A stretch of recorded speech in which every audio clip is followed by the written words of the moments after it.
Hola, te damos la bienvenida de parte de la Iglesia Bautista Palabra de Vida en Tampa, Florida. Es un gozo para nosotros compartir este mensaje contigo. Esperamos que sea de edificación. Para más información, visita nuestro sitio en internet. Que Dios te bendiga.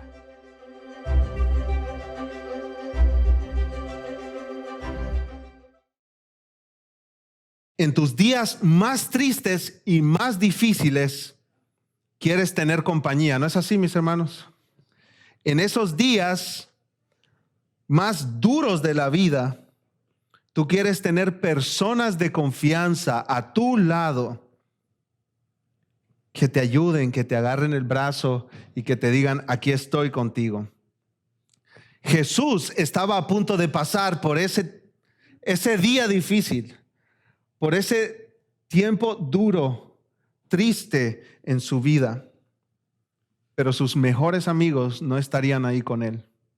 Sus mejores amigos que caminaron con él durante casi 3 años no estarían ahí. Su familia no estaría ahí con él. Ellos lo abandonarían y Jesús sabía eso. Jesús sabía lo que iba a suceder. En el pasaje que tenemos enfrente, mis hermanos, Marcos 14, del 27 al 31, Jesús profetiza a sus discípulos que ellos lo iban a abandonar. Ahora, estamos estudiando el Evangelio de Marcos y hemos llegado a esta última semana de la vida de Jesús. Esta es la semana más importante de la historia de la humanidad, mis hermanos. Desde el domingo Jesús ha estado en Jerusalén o cerca de Jerusalén y él ha estado ocupado. El lunes limpió el templo. Martes y miércoles enseñó a las multitudes y a sus discípulos. El jueves comió la última cena con sus discípulos, la Pascua, la última Pascua. Eso lo hablamos el domingo pasado. Y cuando llegamos a Marcos 14, 27, es jueves en la medianoche o viernes en la madrugada. Jesús ha estado horas y horas y horas conversando, hablando con sus discípulos en lo que se llama como el aposento alto. En el Evangelio de Juan nosotros leemos esa conversación, esas palabras de Jesús a sus discípulos.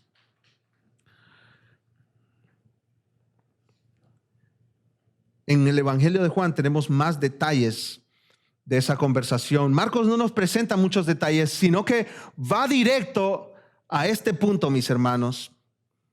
Versículo 26 de Marcos 14. ¿Están conmigo, mis amados hermanos? Marcos 14, 26.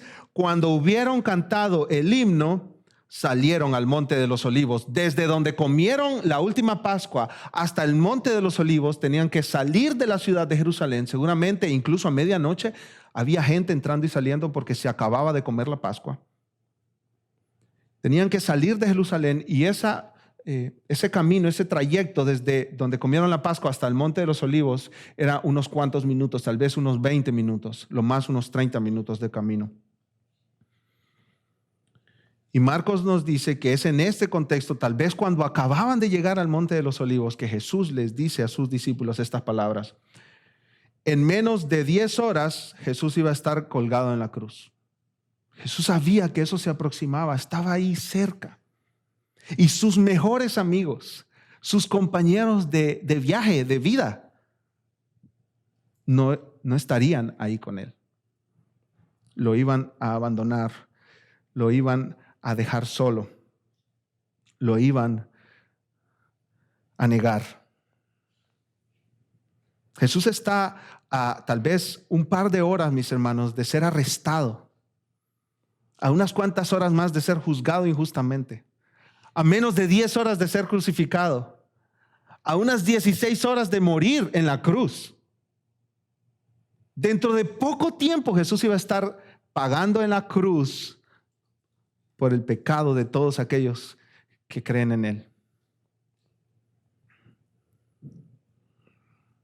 Ahora, en este pasaje es importante que no quitemos los ojos de Jesús, mis hermanos, porque es fácil para nosotros enfocarnos, y ya lo veremos adelante, en el fracaso de los discípulos.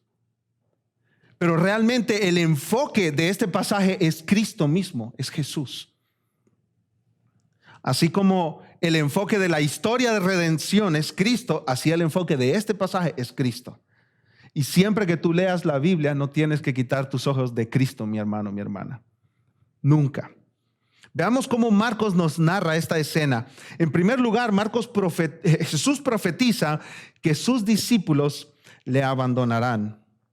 Esta es una escena triste, mis amados hermanos. Recuerden que la Pascua era un tiempo de fiesta. Este era un tiempo de estar feliz, de estar con la familia, de estar con los amigos, de estar compartiendo, de estar hasta medianoche como nosotros celebramos tal vez la Navidad y como nosotros esperamos el Año Nuevo. Tú estás feliz, tú estás riéndote, contando chistes, escuchando música, ¿no es cierto? Pero Jesús iba a atravesar algo muy diferente que requería estar concentrado, enfocado en lo que sucedería. Y lo que hizo Jesús aquí es profetizar a sus discípulos que le abandonarían. Miren conmigo el versículo 27, hermanos.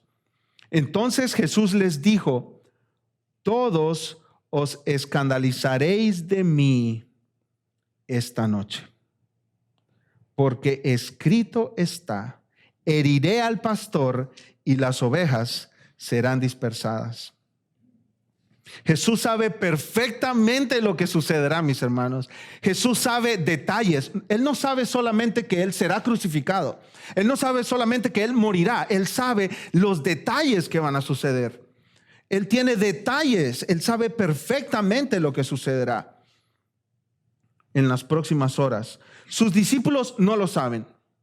Los discípulos de Jesús estaban en otro tema, mis hermanos. ¿En qué estaban pensando los discípulos de Jesús? Marcos no nos dice exactamente, pero Lucas sí nos dice cuál era el tema de conversación y lo que estaba en sus mentes. Yo quiero, porque es muy importante, que ustedes me acompañen a Lucas 22, mis hermanos. No aparten una marca o su dedo ahí del Evangelio de Marcos. Vamos a Lucas, solo por un momento, para que ustedes sepan, para que ustedes lean, para que ustedes se den cuenta en qué estaba la mente de los discípulos en este momento, a horas de que arrestaran a Jesús, a horas de que su maestro muriera en la cruz. ¿En qué estaban pensando los discípulos? Lucas 22, versículo 24. Lucas 22, versículo 24. ¿Están ahí, amados hermanos? Voy a leer para ustedes. Dice, yo solo quiero que nos pongamos en contexto. Miren el versículo 20, mis amados hermanos. Lucas 22, 20. De igual manera, después que hubo cenado, tomó la copa diciendo: esta copa es el nuevo pacto en mi sangre que por vosotros es derramada. Esta es la última Pascua, la última cena. Jesús aquí instituye la Santa Cena que nosotros practicamos una vez al mes aquí en nuestra iglesia. Están en la última cena. Ese es el contexto. Y miren lo que dice el versículo 24, mis hermanos. En ese contexto, ahí, tal vez todavía en la mesa, hubo también entre ellos una disputa. ¿Sobre qué, mis amados hermanos? Sobre quién de ellos sería el mayor. Jesús está pensando en la cruz y ellos están pensando en una posición de autoridad a la derecha y a la izquierda de Jesús, en el reino. Miren el versículo 25 conmigo. Pero Él les dijo: los reyes de las naciones se enseñorean de ellas, y los que sobre ellas tienen autoridad son llamados bienhechores, mas no así vosotros, sino sea el mayor entre vosotros como el más joven, y el que dirige como el que sirve. Jesús toma ese tiempo y les enseña a los discípulos: no busques ser el mayor por lugares de prominencia. Busca ser el mayor a través del servicio. Jesús no se opone a que tú busques ser líder o ser principal o tomar un puesto de liderazgo. Jesús no se opone a eso, pero Él dice que el camino hacia ese lugar de liderazgo y de prominencia es diferente que como se busca en el mundo. En el mundo se busca a través de pelea y quién tiene el primer lugar, quién arrebata el primer lugar, quién tiene los mejores puestos del trabajo. ¿No es cierto? ¿Quién se sirve la mejor porción de pollo, los hermanos? ¿No es cierto? En Cristo Tú buscas ser líder a través del servicio. El que más sirve es mayor. El que más sirve es mayor. Jesús está pensando en la cruz, los discípulos están pensando, bueno, ya como que estamos viendo que el reino de Cristo se va a instalar en Jerusalén, en Israel. ¿Quién va a tener el primer lugar? ¿Quién va a tener el segundo lugar? ¿Quién va a tener los lugares de liderazgo y de prominencia a la derecha y a la izquierda de Jesús? ¿Quién se va a sentar en esos lugares tan privilegiados?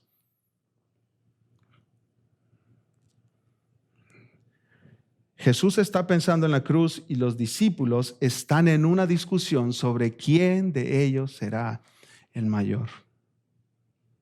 Sobre quién de ellos será el más importante en el reino de Cristo. Y Jesús como que les quita la alfombra o el piso debajo de sus pies y les dice, uno de ustedes me va a negar. Ellos estaban esperando la llegada del reino, sentarse a la derecha o a la izquierda de Jesús, uno de ellos. Y Jesús les dice, uno de ustedes, ustedes todos se escandalizarán de mí. Vamos a regresar a Marcos 14. ¿Qué significa esta palabra escandalizar? Esta palabra significa, mis hermanos, caer o abandonar. Ustedes van a caer. Algo así como caer en una trampa. Van a caer en una trampa. En la trampa del temor, en la trampa del miedo, en la trampa de negarme a mí, en la trampa de abandonarme a mí. Jesús les profetiza a los discípulos, mis hermanos, que ellos serían presa de su miedo, caerían en la trampa de su miedo y serían desleales a su maestro.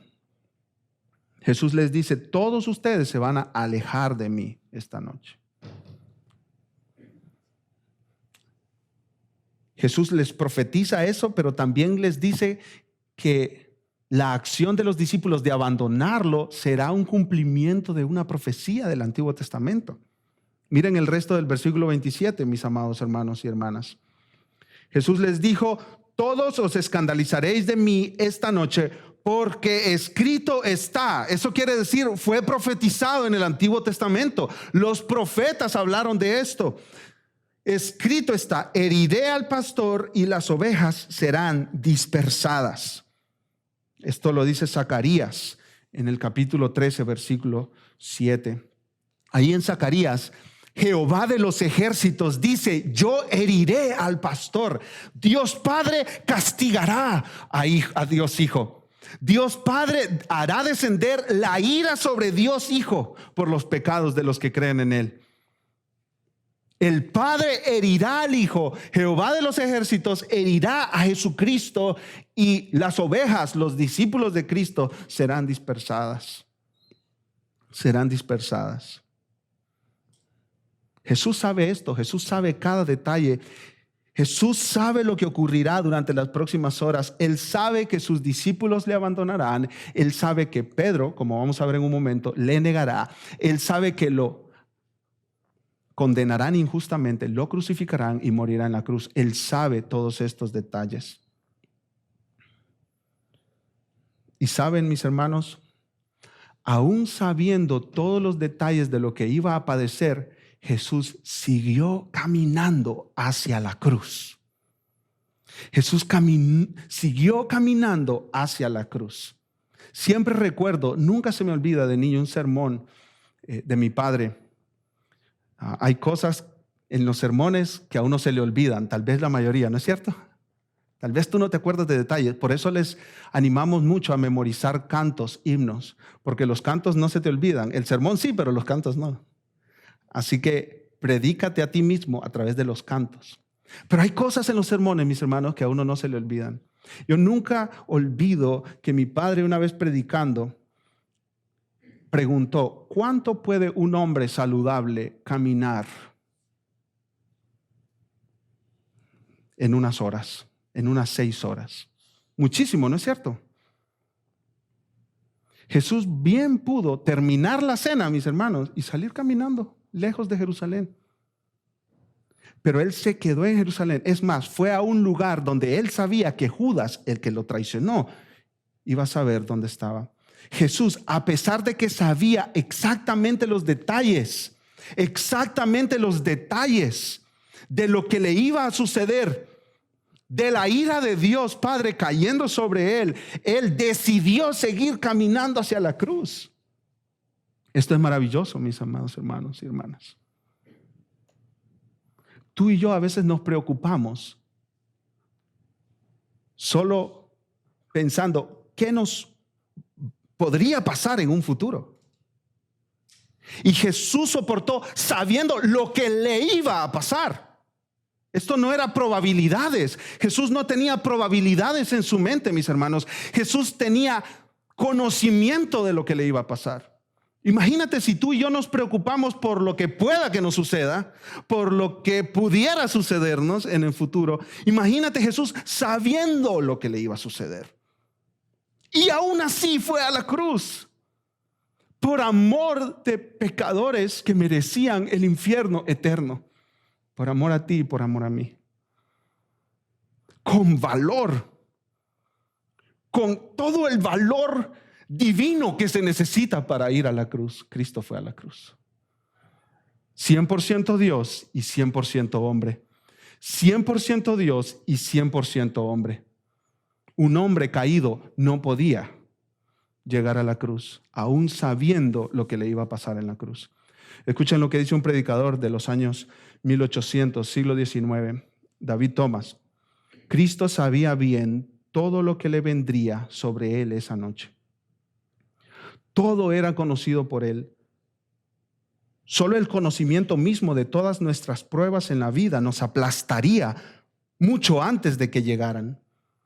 Pero Cristo mostró esa grandeza que le permitió mirar esos terribles eventos en toda su enormidad a lo lejos, acercarse a ellos sin vacilar, entrar en ellos y atravesarlos con el poder de Dios. Solo Cristo, mis amados hermanos, solo Cristo. En segundo lugar, Marcos nos relata que Jesús profetiza su reunión con los discípulos después de resucitar. Esto es maravilloso, hermanos. Hay malas noticias, muchachos. Todos ustedes me van a abandonar. Pero, versículo 28, pero, por eso les digo que tenemos que tener, al leer esta sección de Marcos, tenemos que tener puestos nuestros ojos ¿en quién?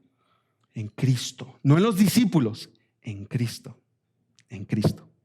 Si ustedes son trágicos como yo y legalistas como yo, van a poner sus ojos en los discípulos que abandonaron y traicionaron a Jesús.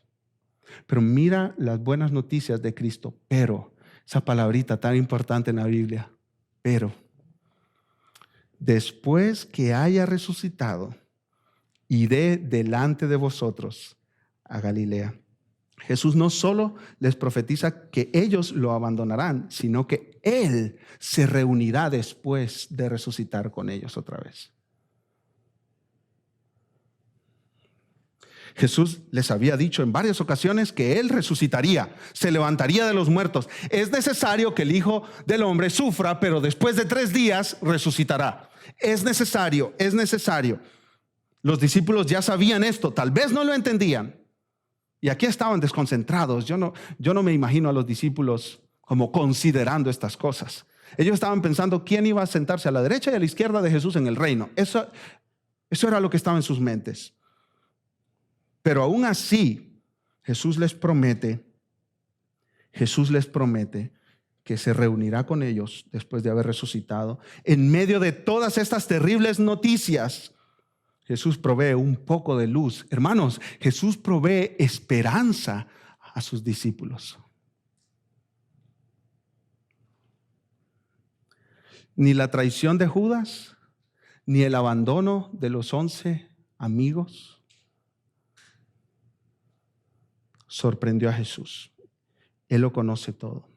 Aún así, mis hermanos, aún así, sabiendo Jesús que ellos lo iban a abandonar y uno a traicionar, Jesús les promete, nos vamos a reunir de nuevo después de que yo haya resucitado. En otras palabras, voy a morir, pero la cruz no es el final de la historia.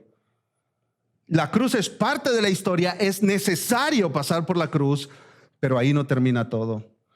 Cristo resucitará, y escuchen esto, triunfará sobre la muerte y el fracaso de sus ovejas. La resurrección de Cristo nos garantiza que Jesús derrotó la muerte, derrotó el pecado. Y hermanos, esto es hermoso, también puede vencer el fracaso humano. Estas son buenas noticias. Estas son buenas noticias para cada uno de nosotros que entendemos que nosotros hemos fracasado también. La resurrección de Jesús, dice un comentarista, anuncia la posibilidad de que todos pueden comenzar de nuevo. En otras palabras, ustedes me abandonarán, pero ahí en su pecado no termina la historia. Yo iré a la cruz, pero en la cruz no termina la historia. Yo resucitaré y al resucitar ustedes van a ser restaurados. ¿Cuál es la aplicación para nosotros aquí, mis amados hermanos? Es fácil para nosotros pensar que un fracaso es el final de la historia. Yo puedo pensar en padres que sus hijos viven en rebeldía y ellos dicen, fracasé como papá, fracasé como mamá. ¿Y qué dice Cristo? Que su resurrección vence el fracaso humano.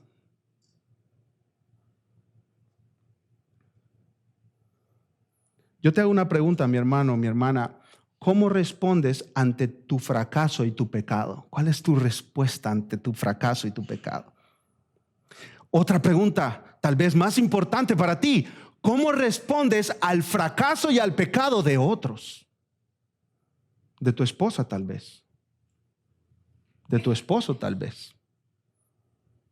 De tus hijos. De otros aquí dentro de la iglesia misma. ¿Cómo nosotros respondemos al fracaso de otras personas, mis amados hermanos?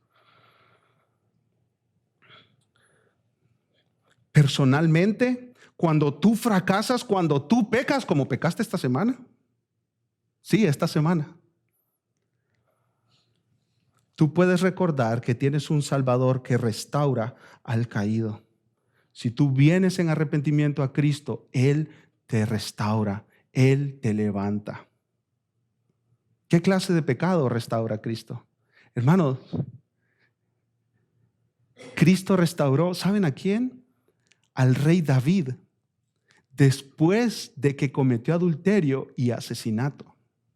Claro, yo no les estoy diciendo que vayan a cometer adulterio y asesinar personas, hermanos. Y después que vengan y que le pidan perdón a Dios y Dios los va a perdonar.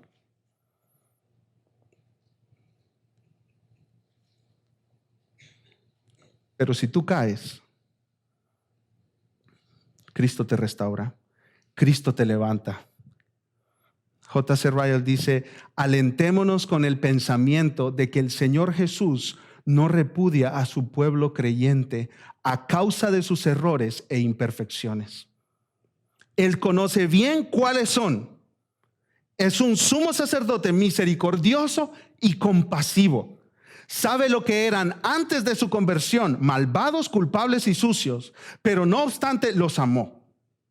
Jesús sabe lo que serán tras su conversión, débiles, con equivocaciones y frágiles. Sin embargo, los ama.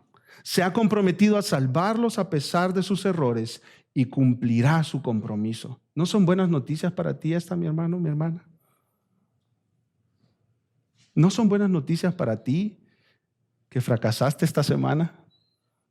¿O que te sientes un fracaso en tu vida entera? ¿No son buenas noticias para ti? En tu familia, ¿cómo aplicas esta verdad? Hermano, hermana, debes estar convencido con todo tu ser que en tu hogar otros fallarán. ¿Sí o no, mis amados hermanos? No somos perfectos en nuestros hogares. Esposas, por si les quedaba alguna duda, sus esposos van a fallar. Esposos, por si acaso había algo de duda en eso, sus esposas van a fallar. Padres, si no se habían dado cuenta, déjenme les digo, sus hijos van a fallar también. ¿Cómo reaccionas ante eso? Cristo te da el ejemplo. Cristo se presenta como tu ejemplo. Jesús dice a sus discípulos, ustedes me abandonarán, pero después nos vamos a reunir, después de que yo resucite. Tú puedes ver a Cristo, mi hermano, mi hermana, y ante el fracaso de otros, el error de otros, recibir el poder de Dios para perdonar y restaurar tus relaciones. ¿No es así? En la iglesia, tú tienes que convencerte de algo. Otros van a fallar contra ti.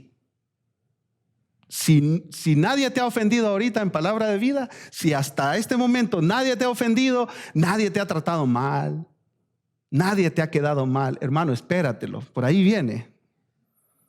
Empezando por el pastor tal vez. Y la esposa del pastor, y los hijos del pastor, y los músicos también te pueden quedar mal. Y te pueden fallar, y pueden fracasar en su vida. ¿Y sabes qué? Tú puedes ver a Cristo como ejemplo y decir, hermano, fallaste, me fallaste personalmente. Pero porque Cristo va delante de mí, perdonando y restaurando, yo también te perdono y restauro mi relación contigo.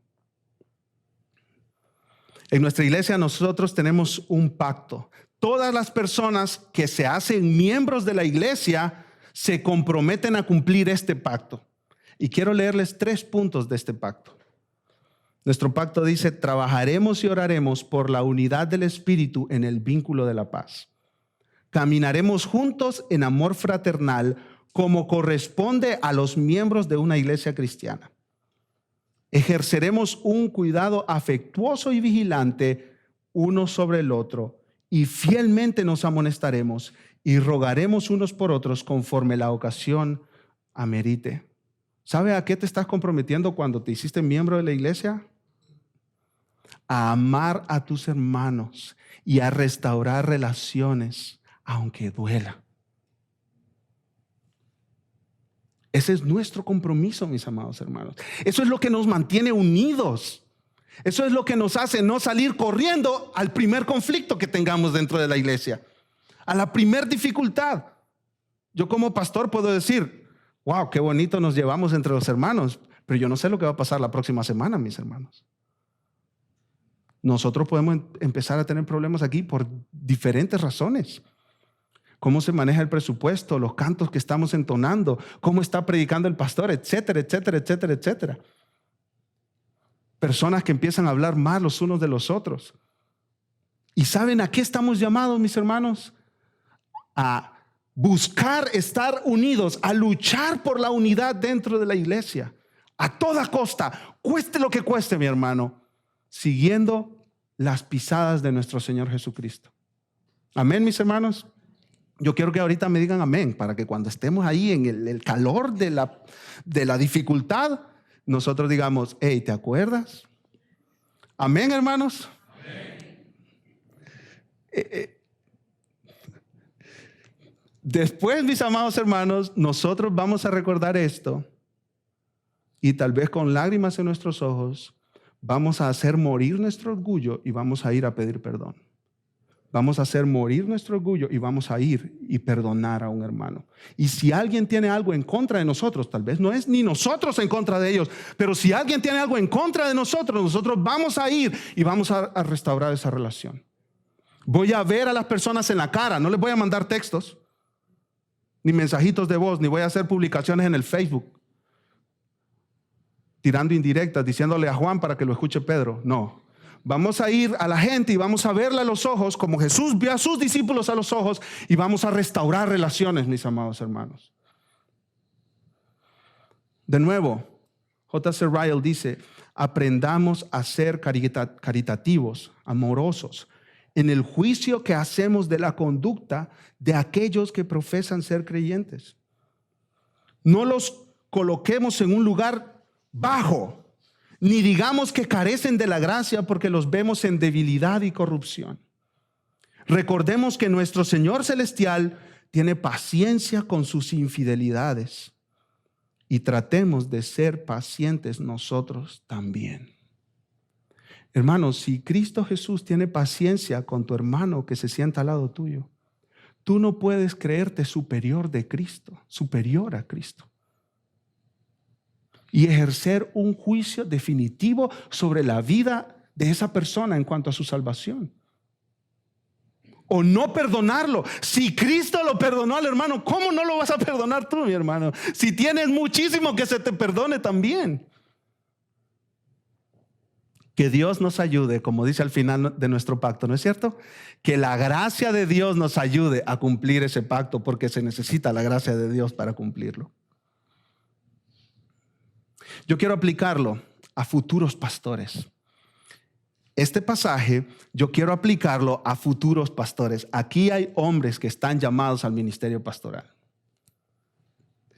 Amados hermanos, sé paciente ante los errores, los pecados, las debilidades, las fallas de otros, los tropiezos de otros. Yo diría que si no tienes ni aunque sea un grado básico de paciencia con respecto a las fallas de otros, tú no estás llamado al ministerio pastoral. Tienes que tener por lo menos un grado básico de paciencia, mi hermano. Porque yo he escuchado hermanos que dicen, yo estoy llamado al ministerio, pero yo no soporto a la gente. Y de entrada alguien se equivoca, y yo he escuchado hermanos que dicen, idiota, porque otro se equivocó. Y perdonen la expresión, mi hermano, pero es serio esto. Si no tienes tú ni el mínimo de paciencia, tú no estás llamado al ministerio pastoral. Punto. No te engañes. No te engañes. Tú vas a tener que cerrar la boca en miles de ocasiones. Tú vas a tener que abrir la boca con amor y tacto en otras miles de ocasiones.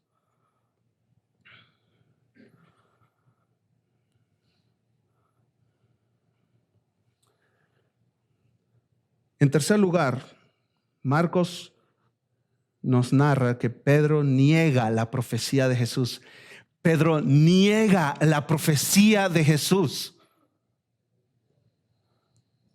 Jesús profetizó con toda autoridad divina. Ustedes se escandalizarán de mí. Ustedes me abandonarán.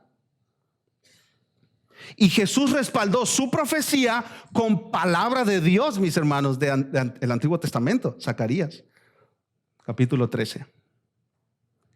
Y Pedro dijo, no, tú te equivocas. Jesús, tú te equivocas. Y también Dios Padre se equivocó revelándole a Zacarías la profecía de Zacarías 13:7. Así de arrogantes podemos llegar a ser nosotros. Y vamos directito al fracaso cuando ignoramos la palabra de Dios y le decimos, tú te equivocas.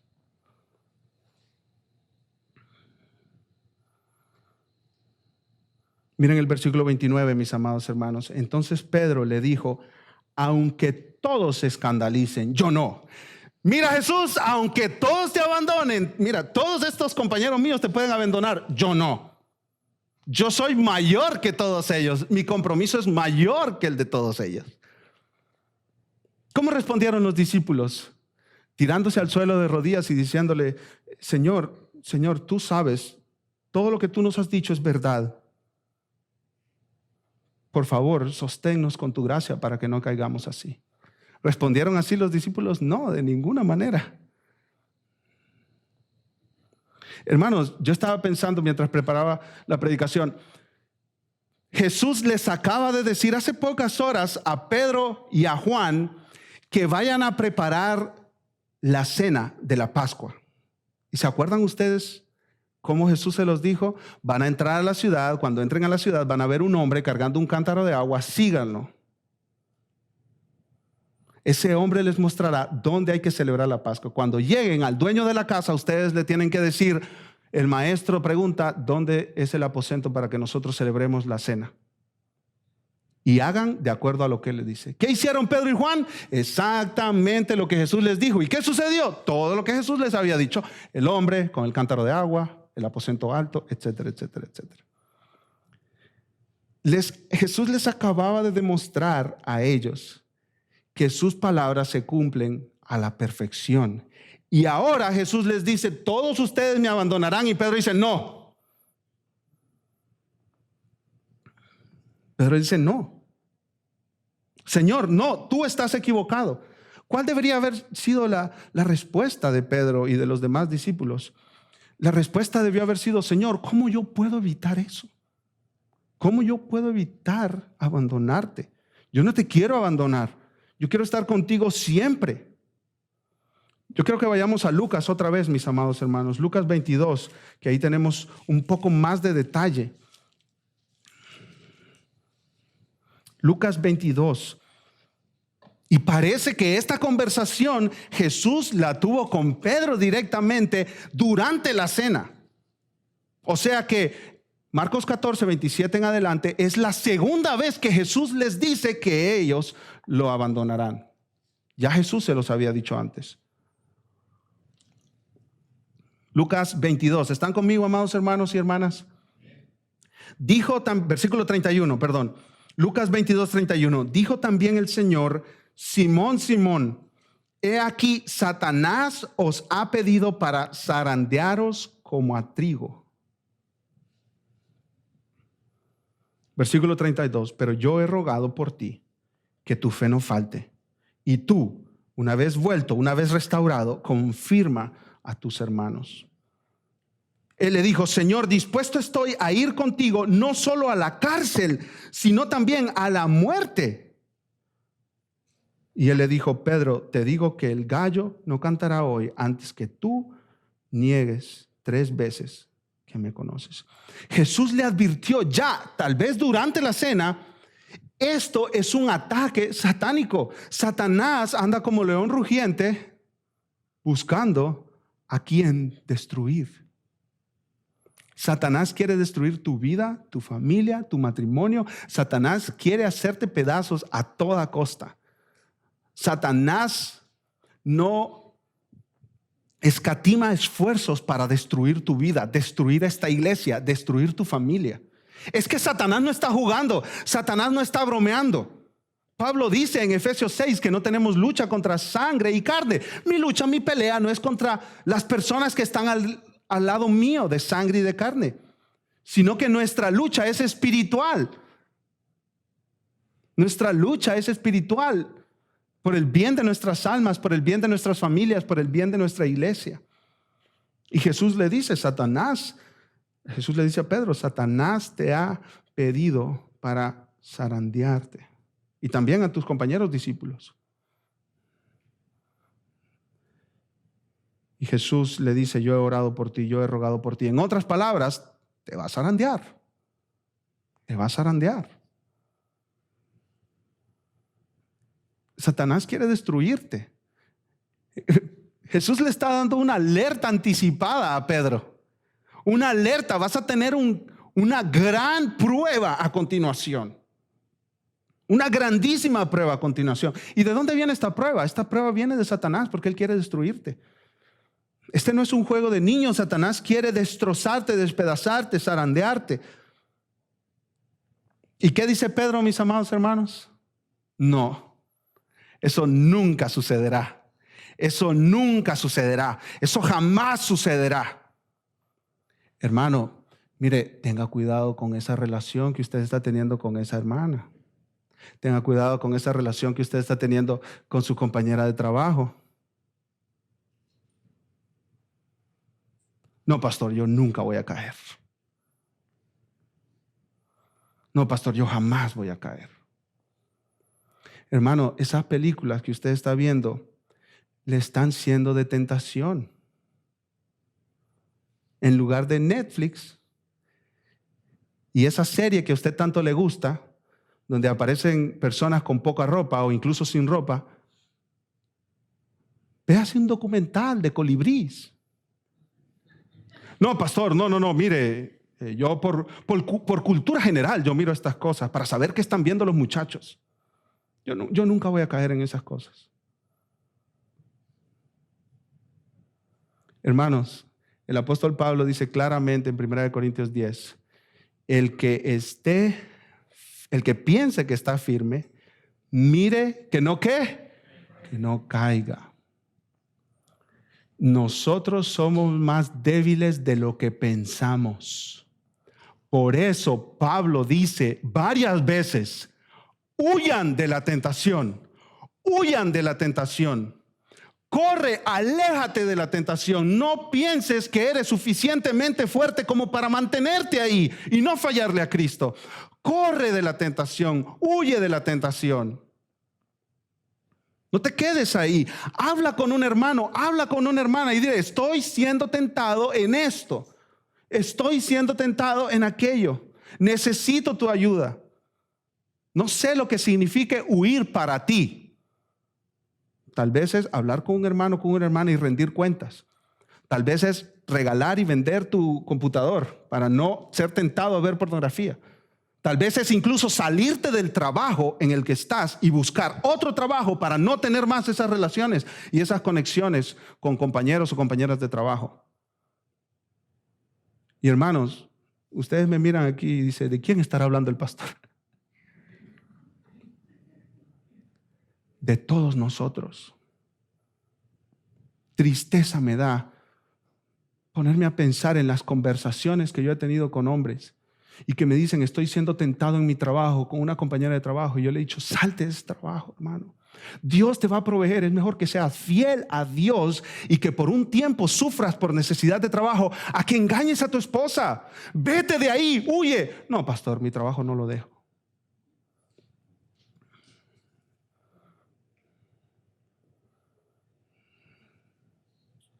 Hermanas que mi esposa les ha dicho, ¿cómo está tu lectura de la Biblia? Oh, ahí, más o menos. Hermana, te animo a estudiar la palabra. Cuando tú estás en la palabra, estás fortalecido espiritualmente. Esa es tu arma. Esa es tu arma en contra de los ataques del enemigo. Estás protegiendo tu mente y tu corazón y tienes fresca la palabra de Dios ahí para cuando llegue un ataque del enemigo, apagar los dardos de fuego del maligno. Efesios 6. Y mi esposa y yo podemos ver evidencias una y otra vez en nuestra vida y en la vida de otros de cómo personas se creyeron fuertes y cayeron. Y cayeron. Igual que Pedro, igual que los otros discípulos. Dijeron, yo aquí no caigo, yo aquí no caigo. Y cayeron. Y como Pedro, lloraron amargamente.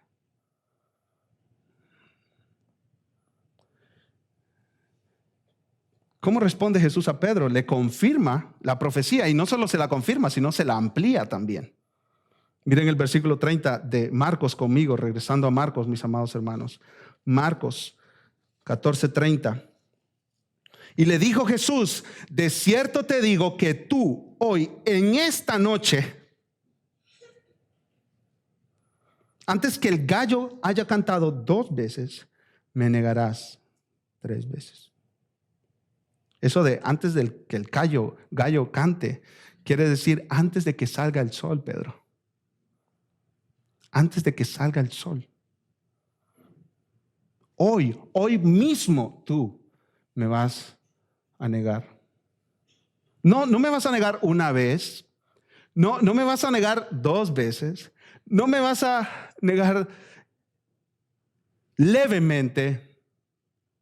Me vas a negar 3 veces. Me vas a negar definitivamente. Definitivamente. Pedro dijo, yo hasta la muerte contigo, Jesús. Y Jesús le dice, tú vas a negar que me conoces. Tú vas a negarme definitivamente. Esta no es un tropezón. Pedro se metió en el hoyo, mis hermanos.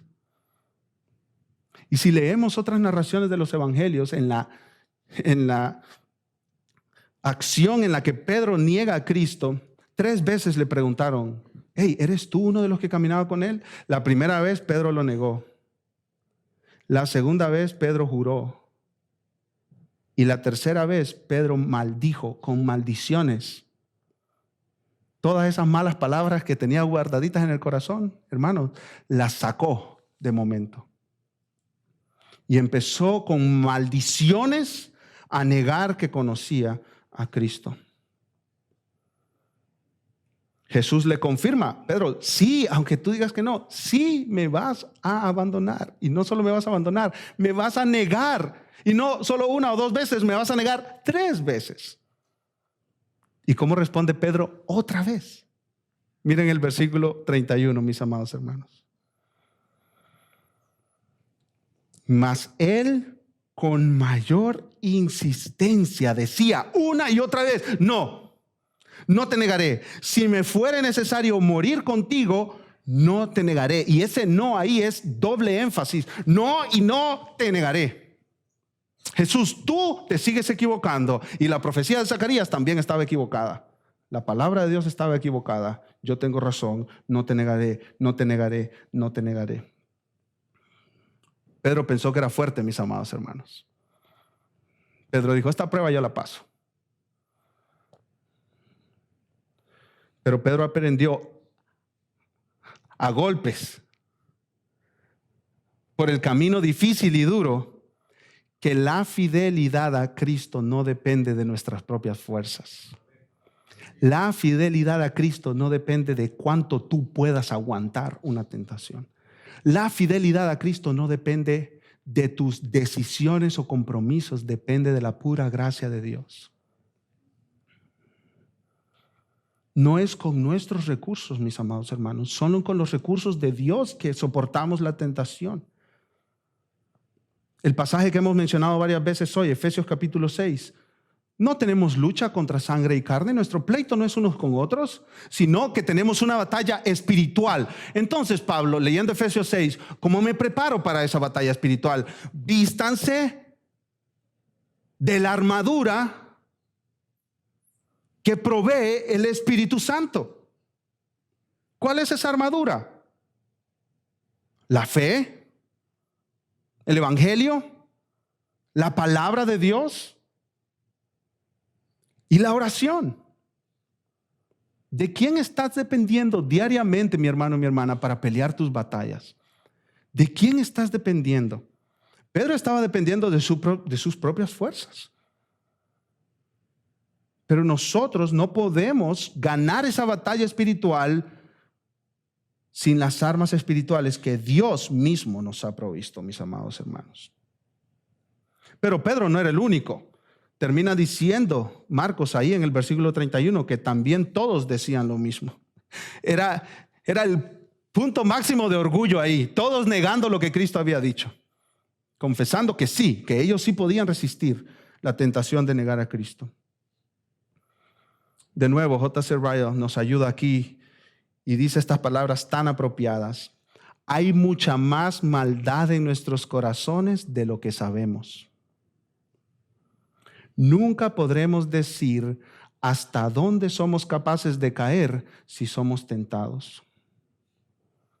No hay grado de pecado al que el mejor de los santos no pueda descender si no es sostenido por la gracia de Dios y no vigila y ora. Tal vez tú dices, ves a otro pecando, que engañó a su esposa o que robó en su trabajo, lo que sea. O como un pastor que por ahí andan las noticias que negó la fe, Joshua Harris, que dijo que él ya no creía en el evangelio.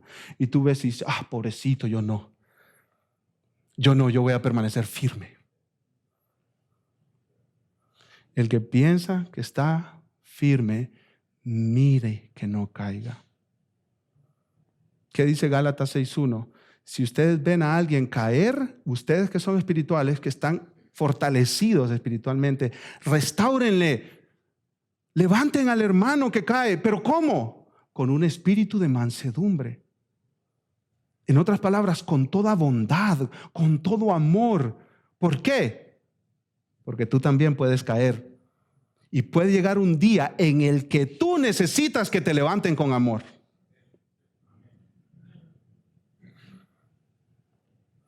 Ahora, yo les dije, mis amados hermanos, que mantuviéramos nuestros ojos en Cristo, ¿no es cierto?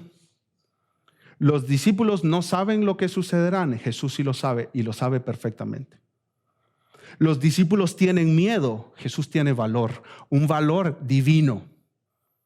Los discípulos son orgullosos, pero Jesús es humilde. Los discípulos niegan la palabra de Dios, pero Jesús se somete a la palabra de su Padre. Los discípulos prometen y no cumplen, pero Jesús promete y Él cumple absolutamente todo lo que promete. Los discípulos fallan, y aquí hay buenas noticias para ti y para mí. Jesús nunca falla. Y la Biblia dice que para que Dios te reciba, tú tienes que ser perfecto. ¿Qué tan perfecto? 100% perfecto. Si tú quieres estar reconciliado con Dios, tú tienes que ser perfecto, sin falla. Así como Cristo, así como Cristo. Sin ningún pecado, ni en el pasado, ni en el futuro. Eso es necesario para que Dios te reciba a ti. Estar total y absolutamente limpio. Eso es lo que Dios requiere de ti. ¿Qué dice Jesucristo? Sean perfectos, como su Padre que está en los cielos es perfecto. Levante la mano, ¿quién es perfecto aquí? 100% perfecto, sin un solo pecado, sin un solo error, sin un solo tropiezo, sin una sola mancha. No hay nadie, ni aún uno, que sea perfectamente bueno. ¿Y cuál es la consecuencia de esto? Dios dice en su palabra que la paga del pecado es la muerte eterna, separado de Dios. No somos perfectos y porque no somos perfectos estamos separados de Dios. El pecado nuestro nos separa de Dios. ¿Cuál es la solución? Cristo vivió una vida perfecta, pero murió en la cruz como un pecador, como sustituto, en lugar de todos aquellos que creen en Él. Si tú reconoces hoy que tú eres pecador, si tú reconoces hoy que tu pecado te separa de Dios, Dios te dice, yo envié a Cristo, mi Hijo, para morir en la cruz como sustituto por pecadores. ¿Cómo así sustituto? Para que tú no mueras. Yo lo maté a Él para que tú no mueras. Yo derramé mi ira sobre Él para no derramarla sobre ti. Y todos aquellos que se arrepienten de su pecado y creen en Jesús son salvos, son reconciliados con Dios. Ya no tienen condenación en contra de ellos. La justicia perfecta de Cristo, el Cristo que no falla, se les regala a quienes creen en Jesús. Gratuitamente. ¿Qué te manda la Biblia? ¿Qué te manda Dios? Hoy, no mañana, hoy, que te arrepientas de tu pecado y que confíes en Jesús. Que confíes en el sacrificio de Jesús en la cruz. Yo quiero que vayamos a Dios en oración. Dios, te damos gracias por Jesús. Una y otra vez nos queda claro al ver nuestras vidas, al ver a otros y al ver tu palabra, que todo ser humano es pecador, Señor. Que todos quedamos cortos. Todos fallamos, todos pecamos, todos te negamos. Pero hay buenas noticias. Jesucristo vino para salvar pecadores. Jesucristo vino para reconciliar pecadores con su Creador. Y te damos gracias porque Jesús no falló. Sus discípulos fallaron y a lo largo de la historia todos hemos fallado, Señor. Pero Jesucristo no falló. Y Él es el representante perfecto de aquellos que confían en su sacrificio. Si tú estás aquí hoy y tú reconoces que tú eres pecador, que estás separado de Dios, yo te ruego que hoy le digas a Dios en oración: Dios, yo reconozco mi pecado, reconozco mi maldad, reconozco que estoy separado de ti. Me arrepiento de mi pecado, le doy la espalda a mi pecado y pongo mi confianza en la obra de Jesús. Confío que Jesús murió en la cruz, pagando por mi maldad. Si tú entiendes que Dios está trabajando en tu corazón, está obrando en tu corazón en este mismo momento, yo te quiero pedir, te quiero rogar que te acerques conmigo o te acerques con un cristiano maduro que te pueda guiar más fielmente en el Evangelio. Padre, gracias porque podemos decir que tu gracia nos ha alcanzado en Cristo y podemos decir que tu gracia nos sostiene cada día. Cada día. Somos débiles, fallamos, pecamos, pero podemos correr a la cruz de Cristo, Señor, y encontrar en Él el perdón y la restauración. Podemos correr a la cruz de Cristo y ver a Jesús y perdonar a otros y restaurar nuestra relación con ellos, Señor. Podemos correr a la cruz de Cristo y obtener poder para ser pacientes ante los fracasos nuestros y de otros también, Señor. Gracias por estas verdades que tú nos dejas en tu palabra. Recuérdanoslas durante esta semana, Señor, para tu gloria, en el nombre de Jesús. Amén. Amén.